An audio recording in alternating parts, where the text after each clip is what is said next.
In the same way most people are unaware of how ecological niches are arrayed on Earth, even fewer realize that the world map we take for granted is not actually true to how it is constructed.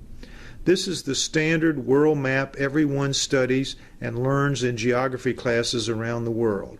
It was designed by a Flemish cartographer, Gerhardus Mercator, around 1600, commissioned by men in Europe when Europe was considered the center of the world.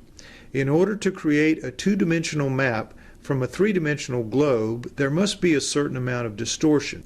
In Mercator's case, he abused that license to distort for the benefit of his European employers. He produced a map with a decidedly European centrist viewpoint and with strongly racist overtones. Europe was shown at its center, which no one would have objected to in 1600.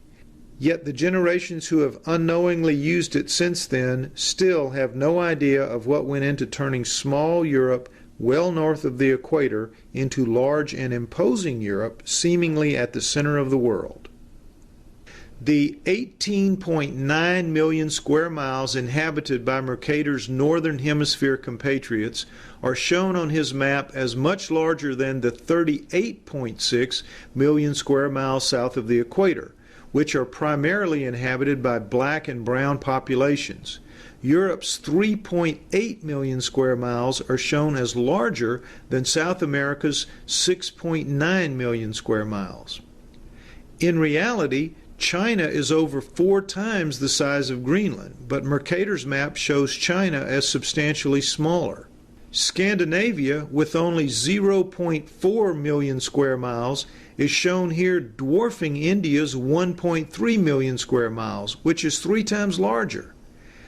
Alaska's diminutive 0.6 million square miles are drawn much larger than Mexico's 0.7 million square miles. Perhaps the most egregious distortion is found when comparing the inflated 8.6 million square miles of the old Soviet Union to the greatly diminished 11.6 million square miles of Africa.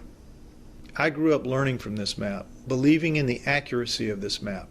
This is the same map still used today in programs like Google Maps, something millions of people rely on every single day.